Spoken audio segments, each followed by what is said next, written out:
Assalamualaikum warahmatullahi wabarakatuh. Waalaikumsalam warahmatullahi wabarakatuh. Sip. Alhamdulillah. Kaya pun cucian mobil ae. Kok iso cucian mobil iki? Iki lho manut cucian mobil sip ngono. Iku sip cucian mobil lho. Sip itu artinya oke. Oke. Atau iya. Ya ora. Mbok. Lho kok mbok iki? Alhamdulillah sampun dipanggil utawa Dia apa menurut Pak jenenge? Di Bali. Ditimbali kalian Bapak sapa Pak? Aduh. Wedake mbok ombe rokoke mbok tampani segone mbok pangan. Iya. Wis nek telung piring. Lah wong jenenge sing digawe kok ora apal. Sing digawe. Kowe yo apal. Lho. Jelas ora lho. Waduh ae. Bapak Muhammad Rafi'i. Bapak Muhammad Garwane Ibu Tati lho. Oh, Pak Muhammad Rafi'i kalian Ibu Tati. Tati Sing di napa sunat jempol mlocot ngono. Iso sunat iki bocah lan Jawa belas. Bapak ora dulu. Model digawe ngene iki ora sunat. Lah apa? Ulang tahun. Ulang tahun mau. Cetha nek ana tarupe wong Jawa Julali Jawane iki jelas mantenen Manten betul. Lah apa kok teko sunat barang? Sing nganten jenenge Pak. Sik tak deloke. Tak macane. Tak wacane. Maca ya aku pengen maca kok iso. Lah ngucap piye lho? Ngucap piye? Kleru. Airnya ning gondi. Jajal baleni.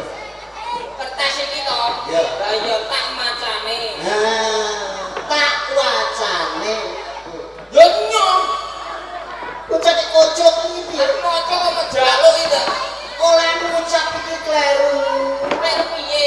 Kok tak macane? Lah sing bener. Tak wacane. Lah itu tak maca. Waca. Maca macane piye, Pak? Mau. Kok ngau-ngau? Macane gak Iku ngawal. maksudnya lu malah macan ketoprak. Rungokno untung. Lho. Uping. Asa ipi pedet. Lho. Asa kok iki pedet. Kowe iki sing enom. Mripat sing luwih jelas, luwih cetha. Lah aku sing tuwa rada kelamur kok malah kokon. Waca tulisan cetha jelas ngene. Arang-arang ben jelas sing ruwono sing mirno lah yo kepenak. Lah iya. Rasa kesusu. Betul. Ora ono sing nyusoni yo to. Ora tau. Gak ono caci minggu ora nyusu, berarti kan ora ono sing nyusoni. Penyusul di bawah. Iya. Ya tak wacane lho. Mbak Lailatul Inayah karo Mas Muhammad Raudiman Mah. Itu tak keremus gatuk lho. Lah iya lho. Kowe iki ngucap aja waton ngucap, ngomong aja waton ngomong kanggo patokan tulisan jelas kok serta Radiman itu. Kowe iki ra bacai kok oleh jeneng. Radiwan. Mas Radiwan Mah Sani. Bapak itu Pak Rafi'i karo Ibu Tati. Mondo Arsul insyaallah akan dilaksanakan Minggu 12 April 2026. yo dino iki. Minggu wage. Yo to. Minggu 5 wage 4. Ya terus Kudu eling kedat 4 5 pancel. Iki wong Jawa. wong Jawa. Dadi minggu iku 5 wage 4. Dadi wong Jawa aja nganti lali karo kiblat 4 5 pancen. Tegese senajan to nyambut gawe apa wae, Ya. nyambut gawe ning endi wae, mantene aja nganti lali karo wong tuwa. Ya wong tuwa iki lho pancene. Pancen kowe wong tuwa. Lho iya. Anak iki pancene wong tuwa. Wong tuwa Pak Muhammad Rafi'i karo Butati lu senajan endi wae, nyambut gawe apa wae, aja lali karo pancene. 5 karo 4 nek dijumlah 9. 9 iku angka sing pinunjul, angka sing menangan dhewe. Kok iso menangan? Angka pira wae? Ya. Iki nek mbok pengno 9 ketemune 9. Angka pira wae dipeno sama tenune Ketemune 9. 1 kali 9, 9. 1 kali 2. 9. Lho kok sama? 18. 18 angkane pira? 1 karo 8. Nek dijumlah. Sama. Lho, ya kok kandhane. Lah nek 3 kali 9, 9. lho 17 ah. 17 angkane pira? 2 karo 7. Nek dijumlah. Sama. Lho, kandhane. Wah, waduh berarti kiu-kiu iki termasuk Kaya jumlah salah. Aduh, iku pekat penyakit masyarakat. Pekat-pekat masalah. Nek ditiru cah cilik-cilik, aja kiu-kiu. Ya apa? Kalau mesra. Kemudian Ngomong malah teko kiu-kiu barang iku lho.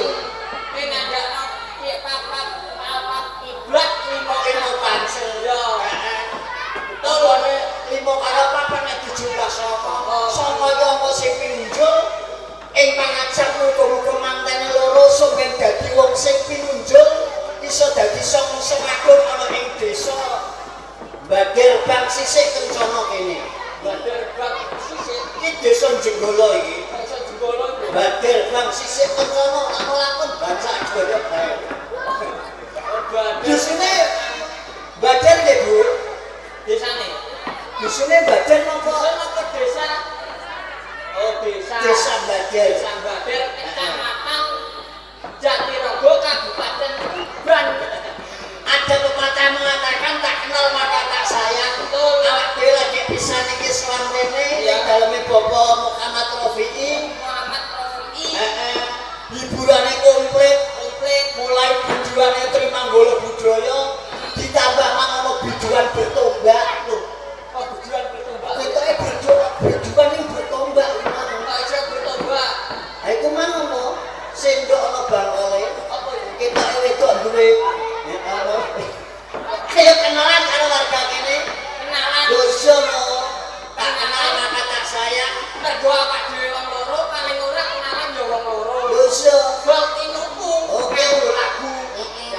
Wong Jawa nek gulumen wong iku kula nuwun. Kula nuwun. Nek cara Islam kula salam assalamualaikum. Assalamualaikum. Kenalan kula iso dadi seduluran iku sesrawungan karo keluargane Bapak Muhammad Rafi'i sumrambah kabeh sing wis padha rawuh. Iya, Pak. Bener. Ayo kenalan. Kenalan nganggo lagu Kendal Kaline Wungu. Weh, itu ya isa. Mboten mangko. Ayo iku lagu aku laire wis apal. Masalah tak potong 50 ya. Ya ora karep itu limo mbok potong. Siap yo. Iya. Angger bar aku untuk langsung kowe nyaut. Oke. Oke. Kendal Kaline Wungu. Duh. Jadi ini bar kowe terus nyaut. Lu maksudnya yo ora nyaut ngono ya, Pak? Ya piye? Maksudnya iku nek aku bar Kendal Kaline Wungu. Kendal Kaline Kendal Kaline Wungu. Aku ajar kenal karo aku. Isa. Sopo Isa ora? kamu biasa-biasa tak durkan kowe. Tuwek barang. Sopo tuwek? Lah kowe Agak tulas pindho. tulas pindho umur harus sudah tulas pindho. Tulas pindho itu piro Mas Sam? Tulas pindho lho 34. Oh salah. Kok salah? Tulas pindho gak 34. Lah piro? Tulas pindho. Tulas pindho. Untungnya telas pipine kendho. Untune telas pindhine kendho. Berarti ya kaya motor metik ya. Esuk tanpa gigi. Tanpa gigi. Siap oke ya. Kendal Kaline Wungu. Ajar kenal karo aku. Lelene mati dituthuk Digawa mulai dibakar. Apa juga mulai dibakar? Lelene mati dituthuk. Lelene mati dituthuk nganggo walesane. Dituthuk nganggo alesane. Aja gak bambu lah. Sing sigrak semangat ngono. Gerak Kendal Kaline Ajar kenal karo aku. lelene mati digepuk Digepuk karo alesane. masuk suwe ora Pangling. Loh, kok pangling iki? Lah suwe ra petuk kok gak pangling. Suwe ora petuk, Pangling. petuk pisan suarane. Petuk pisan suarane. Ya iso. Ora maran marai cah. Dagelan nek rapat tek payu yo ngene iki. Sing aku ngene malah dipayokno karo Mas Penceng. Awak dhewe pokoke sedina sewengi iku nyawane dititipno karo Mas Penceng. Mas Penceng. Lho iya. Wis arep dikei pura-pura manut pokoke. Oke siap. Kendal Kaline Ya tak baca untung kowe. Rito. Nadane iki dicekel sing tenanan. Kendal Kaline Wungu. Ajar kenal karo aku. Lelene mati digepuk. Digepuk karo walesane. Suwe ora petuk. Suwe ora petuk, petuk mung suara.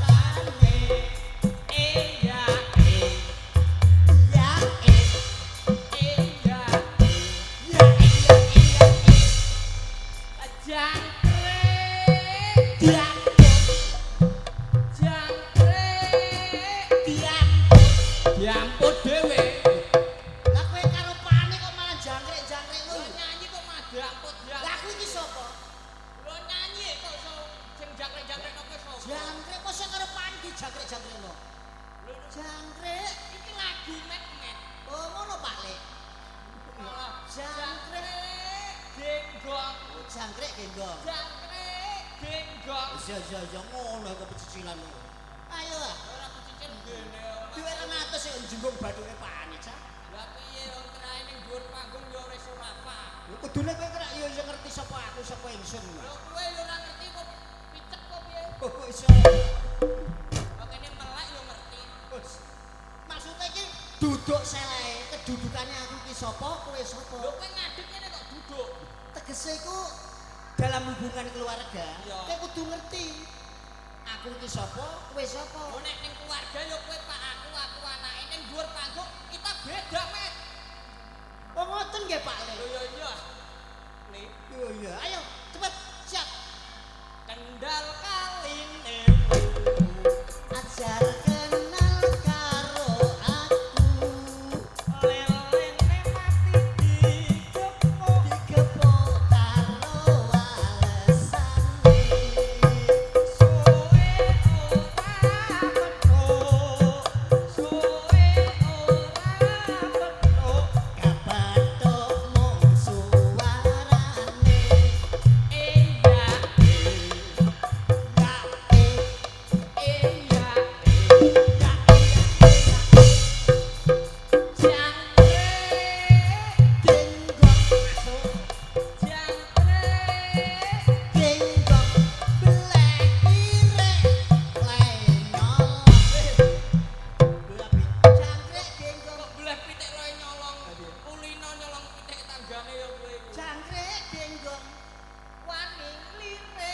Sepi jangkrik genggong paning lirik sepi uang.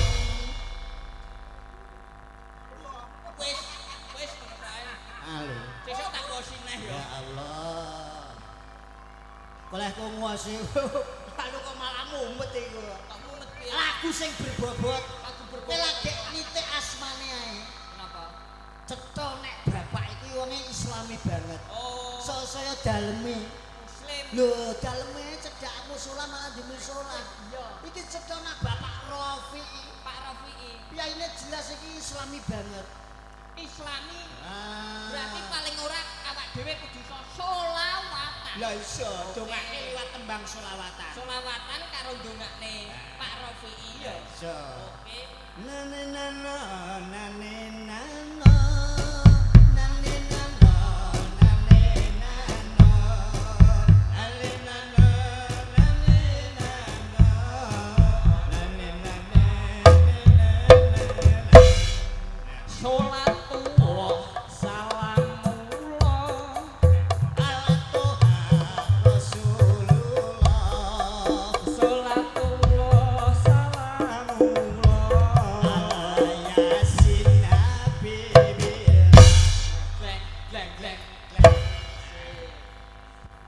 Matur suwun Bapak Rofi Trimanggala pun ditimbali tak dongakno rina lan wengi panjang buswa kathah rejeki.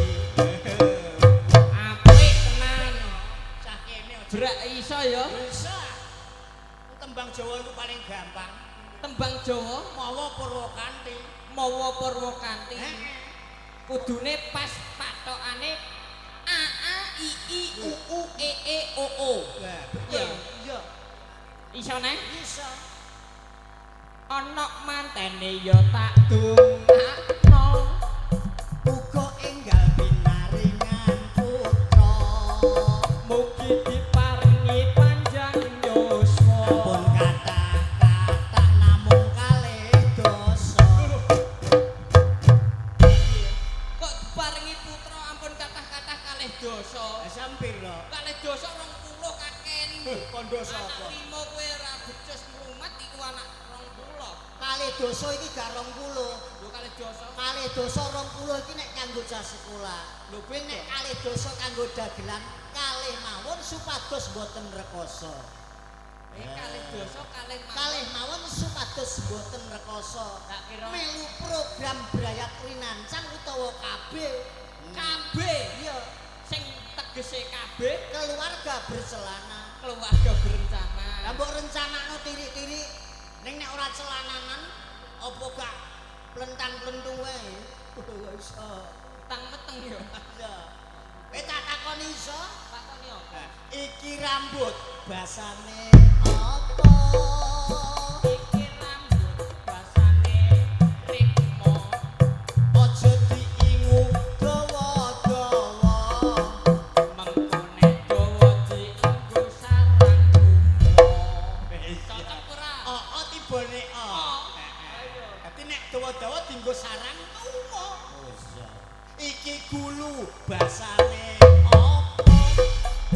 Iki gulu basane. Gulu ya apa, Pak? Basane gulu. Gulu basane napa nggih, Bu? Gulu.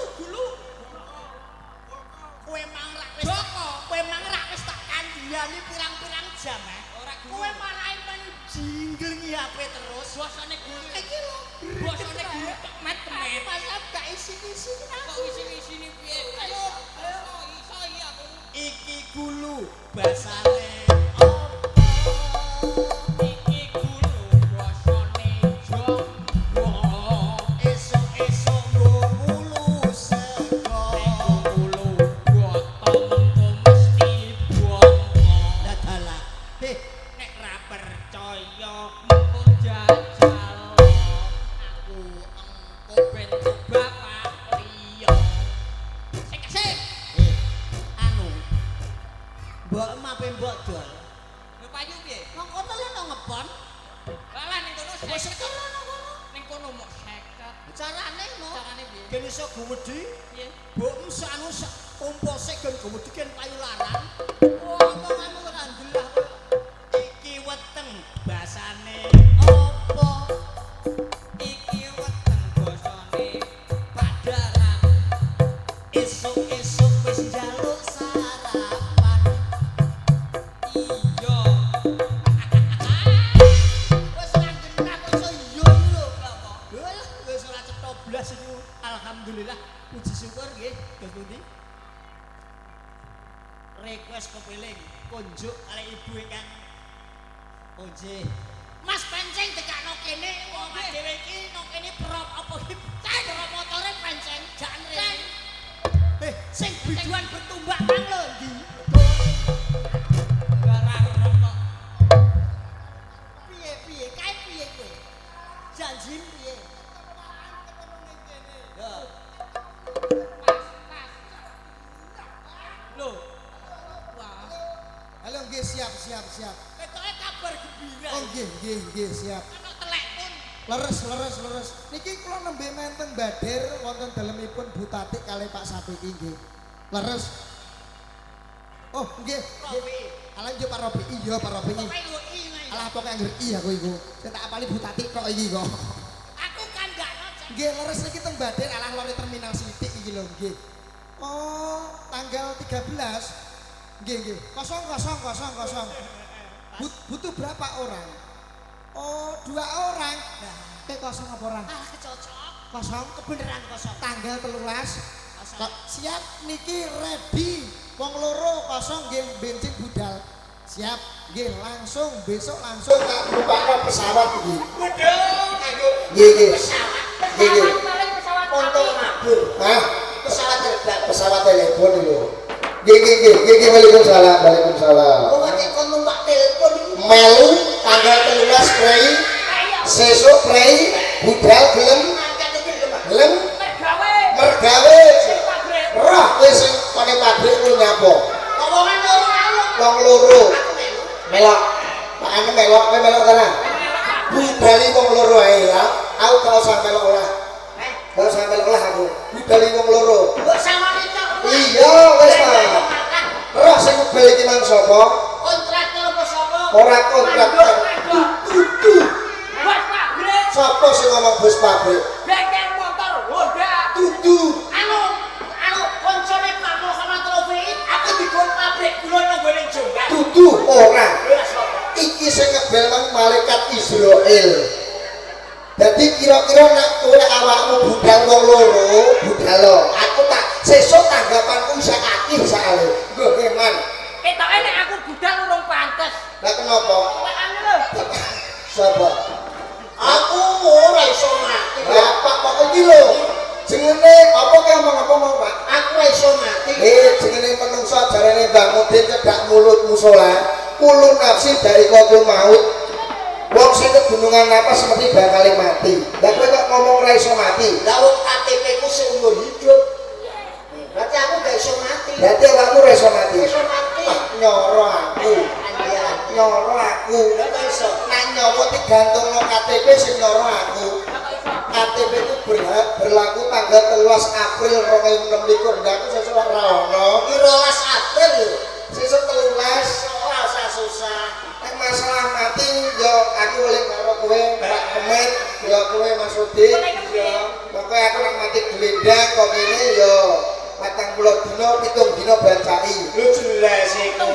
7 dina banca ana. Tak undangno santri, tak undangno kiai. Ora usah undangno santri, ora usah undangno kiai. Pentah lho.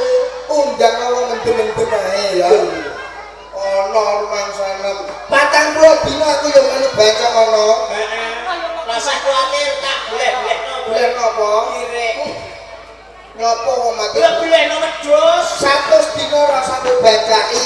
Lah kok Cukup 7 dina karo 40 dina tok ae. Lah nek 100 nek kok bacai. Gak usah 100 wong loro ngusula karo aku.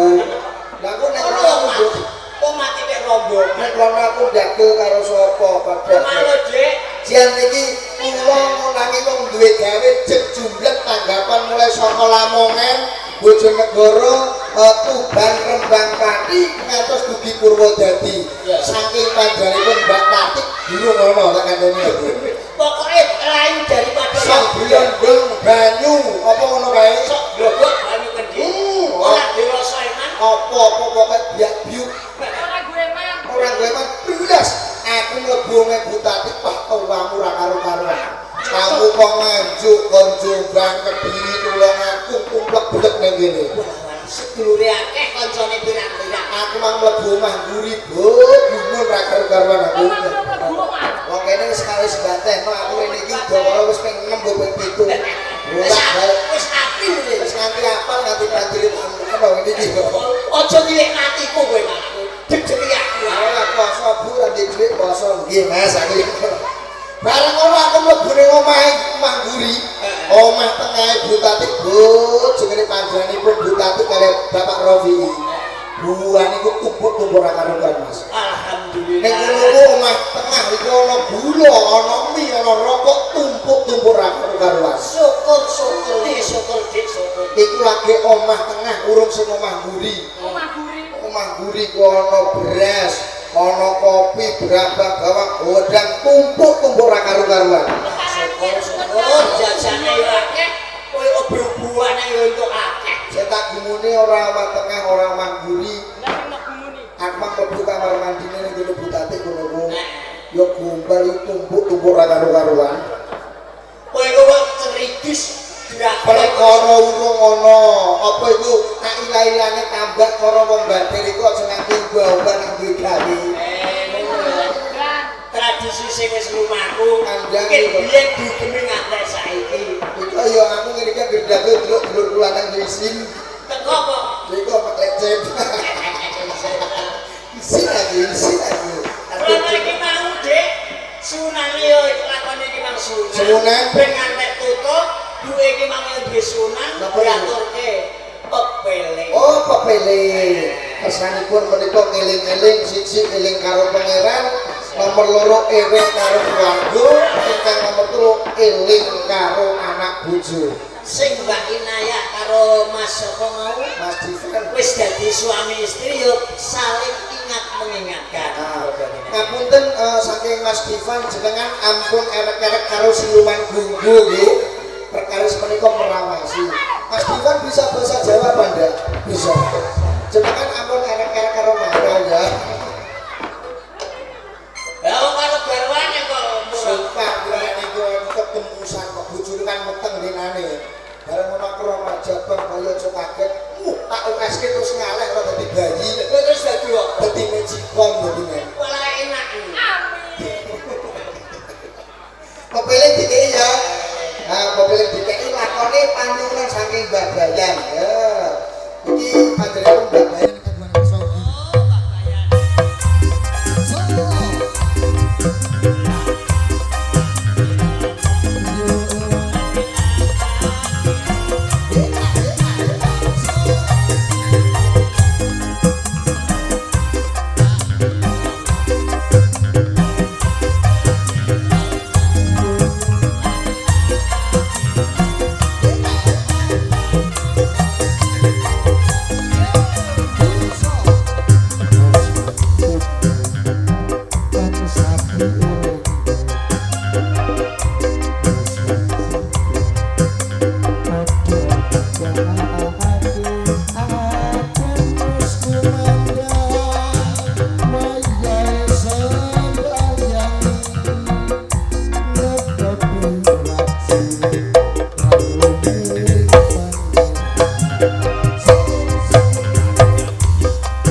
gen tutup perkara sponsor Sarimi padha teko kabeh ya.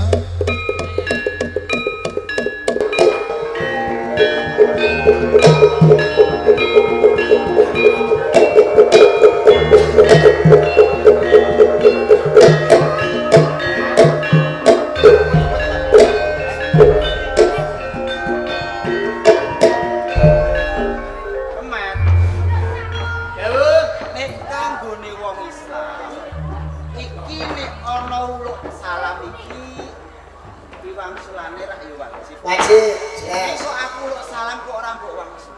Lah derek anu kula mboten krungu. Oh iya aku. Capinjan wangsuli. Assalamualaikum.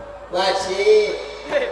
Kok wajib piye? Wajib. Iki cedak musala lho, nek tak tampuk lambemu tenan lho iki. Lah mau dijawab. Wong Islam kae ana wong uluk salam, sing jawabi kuwi wajib, sing mangsuke sing uluk menika sunah, sing jawabi menika wajib. Lah nyapa kok mbok jawab wajib lho? Ayo jare sing jawab wajib. Assalamualaikum. Wajib. Baleni nek Sing uluk ra jenengan. Sing muluk iki aku hukume sunah sing mangsuli wajib. Ngono to? Sunah dihukum. Nolong napa? Ngene kok. Oleh ngasuh kaweruh iki wis awit cilik nganti akhir dewasa jambul wangun kok isih goblok. Kula pas ulangan niku ngantuk. Dadi mboten patek. kaya tuwa kaya dengkul Cek, ngono. iki urusan. Lah ini madhep para sedherek. Allahu Akbar, Allahu Akbar. Aku ngobong. Mbok menawa terus kelak awakmu kok. Kira lagi lahir. Nyuwun dalem sewu menika Gusti Sunan Kalijaga Sunan Kalijaga iki Sunan apa ta iki? Nang pojok. Itu lalu nulung ndoro. Napa menika Anak murid Romo Sunan nyampel dem to wae kok.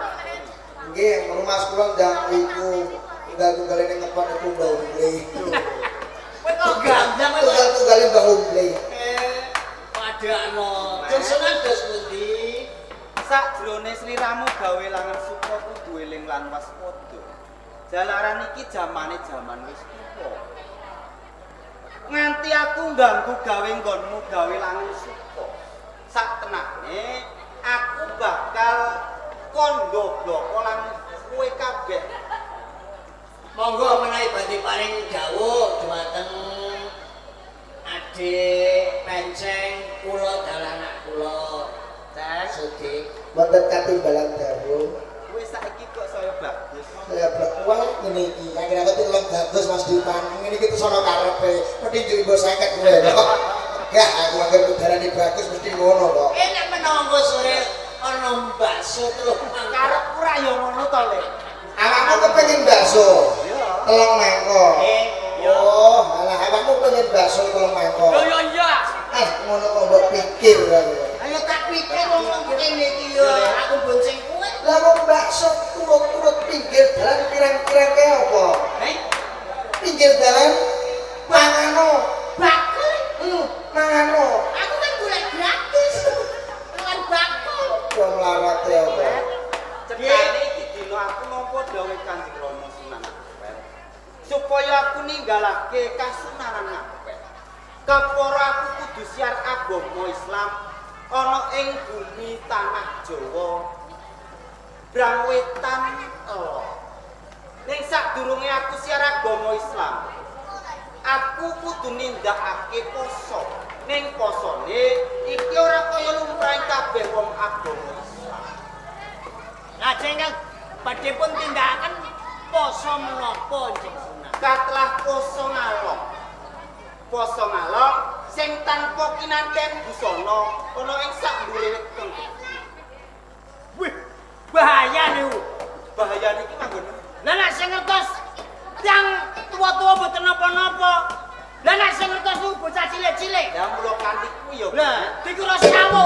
Boten ndake poso iki aku cegah ana ing alas bumi wae sing diamat. Wonten nggih monggo-monggo. Iki aku njaluk pamit ya. Nggih. Hati-hati mapan ana ing kasunanan kabeh. Nggih. Wassalamualaikum. Waalaikumsalam. Ayo kamu, saya siapa ya?